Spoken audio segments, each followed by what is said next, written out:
Bismillahirrahmanirrahim. Assalamualaikum warahmatullahi wabarakatuh. Waalaikumsalam warahmatullahi wabarakatuh. Alhamdulillah wa nusalli ala rasulillah. Bismillahirrahmanirrahim wa alaihi natawakkal. Teman-teman yang saya cintai, alhamdulillah kita bisa bertemu di majelis ngopi mingguan.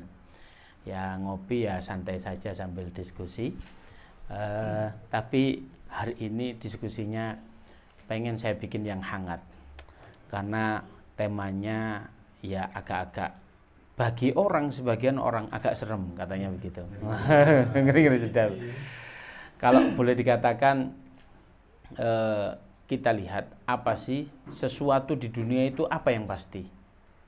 Orang mengatakan di dunia ini tidak ada pasti, tapi sesungguhnya ada yang pasti di dunia ini. Apa? Yaitu kematian.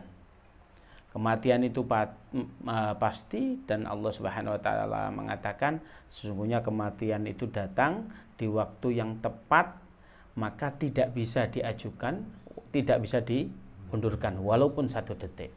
Sama duit sak miliar Ustaz nego malaikat mbok sak menit tidak bisa. Maknanya mati itu maka sudah ditentukan oleh Allah Subhanahu wa taala. Yang menjadi pembahasan adalah qablal maut, sebelum mati, ma ba'dal maut, setelah mati itu apa? Lah malam ini kita akan bahas. Tapi pertama kali kita itu sudah ditulis oleh Allah Subhanahu wa taala siapa kita, jenis kelamin kita, itu namanya di Lauh Mahfuz. Kita tidak membahas itu karena itu ranah rencananya Allah Subhanahu wa taala. Kemudian apa? Kita ditaruh di alam rahim. Di mana alam rahim ini kita apa-apa ya tergantung dari apa? Dari ibu kita. Ibu kita tergantung kepada Allah Subhanahu wa taala. Maka di rahim ini kita nggak usah ikhtiar, pasrah wis moro-moro gede-gede dhewe. 9 bulan baru keluar. Maka disinilah yang kita bahas, yaitu nanti kita di dunia ini. Maka di dunia ini banyak hal yang harus kita persiapan. Tujuannya apa? Persiapan untuk yaitu alam selanjutnya yang di situ kita khalidina fiha, selama-lamanya. Nah, di dunia ini kita tidak akan lama. Kata Rasulullah, berapa sih umur manusia itu? Kurang lebih 60 sampai 70 tahun. Ada yang sudah 60 tahun? Hati-hati, wis meh. Lek aku sih 6 ya, aja sih 6.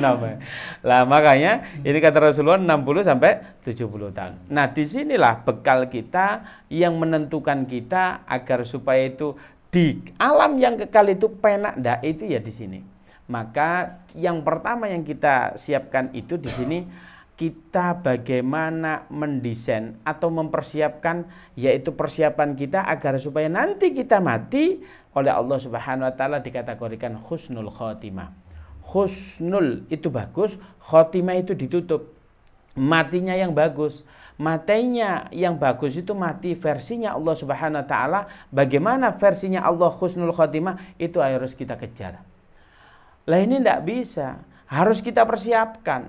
Di antaranya apa? Kata Rasulullah, orang itu mati berdasarkan kebiasaannya. Uangku mati kebiasaannya.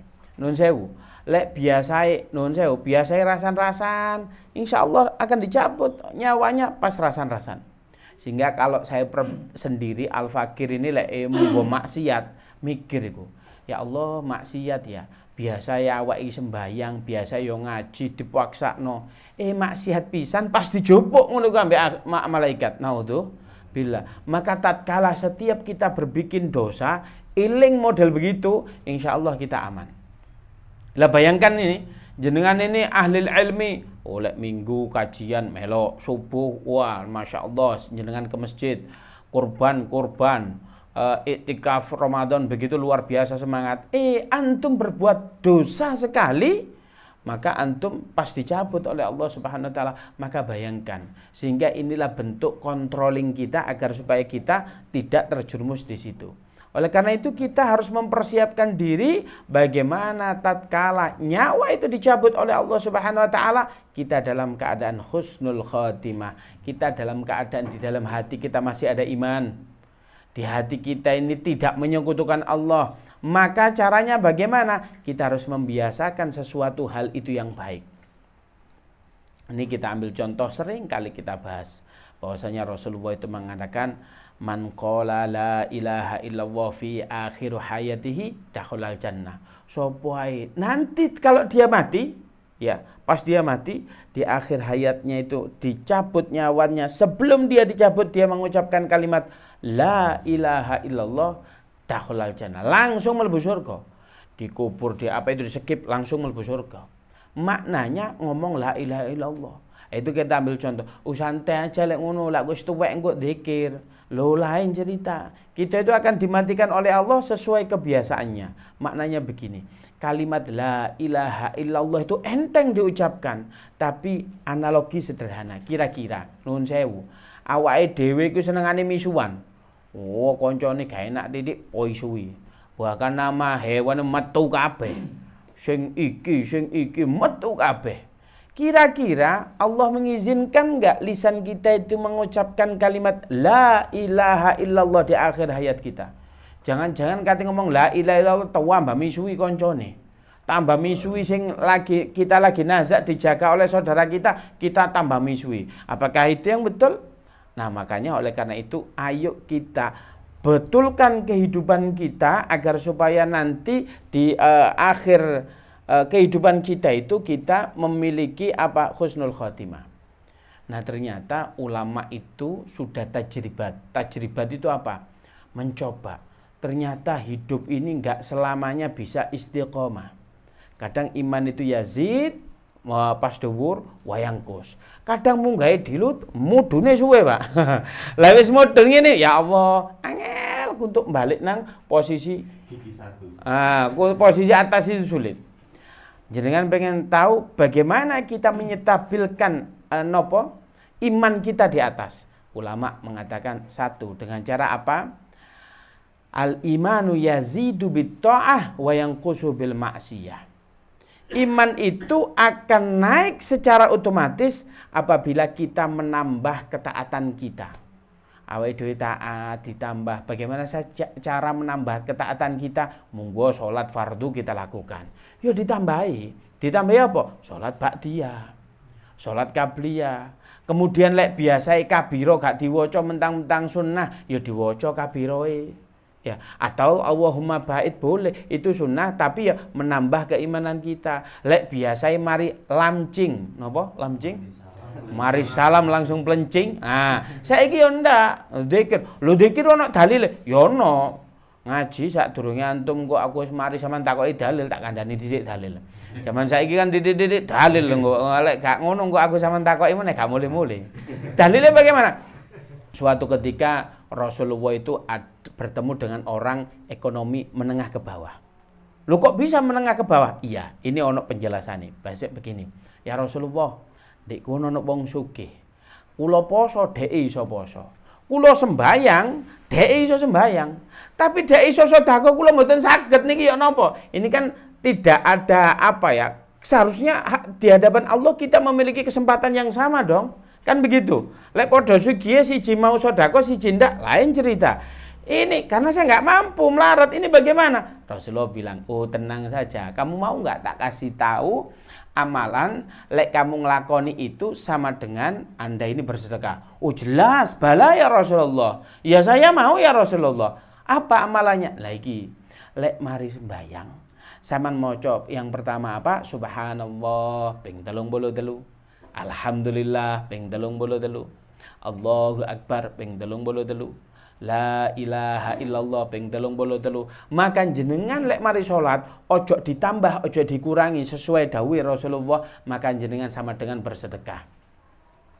Loh, makanya kalau habis salat yang nglakoni sunnah, nglakoni dipaksa ketaatan kita ditambah. Tujuannya apa? Agar supaya iman kita itu dalam posisi puncak. Bagaimana cara men-downgrade-kan iman kita? Kula ngomong downgrade ini paham apa ora ya? Ini rada Inggris-Inggris titik kira ya. Lek iman ini turun dengan cara apa? Gampang. Saman maksiat ngono iki lho. Mudun-mudun dhewe.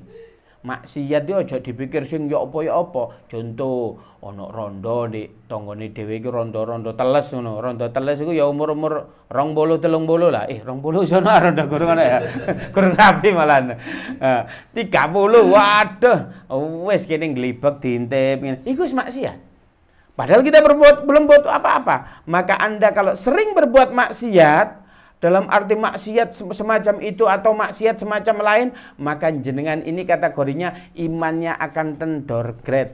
Imannya akan turun secara otomatis. Oleh karena itu apa? Jaga iman kita dengan menambah ketaatan, jauhi kemaksiatan itu. Maksiat bisa sesama manusia, tapi maksiat juga bisa kepada Allah Subhanahu wa taala. Lho piye maksiat nang Allah Subhanahu wa taala? Caranya dengan cara apa? Kita nyuekin Allah. Itu kategorinya maksiat. Wah, kalau saya nggak pernah nyuekin Allah. Nah, saya ambil contoh. Kalau jenengan ini sudah kenal saya, tiba-tiba ketemu di luar, dipanggil, Gus, gimana kabarnya? Menengai. Kira-kira jenengan nyeluk kula ngoten niku, kula gak nyauti, jenengan ngamuk napa mboten? Sombong men sih, wong diceluk ngono ae ora gelem nyopo. Ha iki sik menungso padha menungso ae.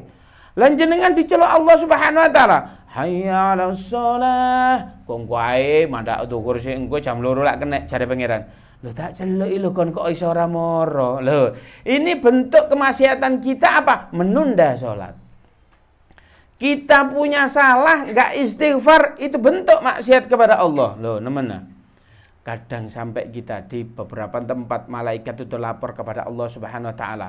Ya Allah, izinkan aku mencabut nyawa dia sekarang ini. Karena apa? Kita bermaksiat kepada Allah. Tapi Allah Subhanahu wa taala jangan dulu. Kita tunggu sampai dia beristighfar. Loh, Allah itu senantiasa menunggu taubat kita sampai Allah dawuh di dalam Al-Qur'an, wasari'u ila maghfiratin. Ayo cepet-cepet njaluk sepuro nang Allah Subhanahu wa taala. Loh itu loh. Makanya bentuk kemaksiatan kita kepada Allah itu banyak.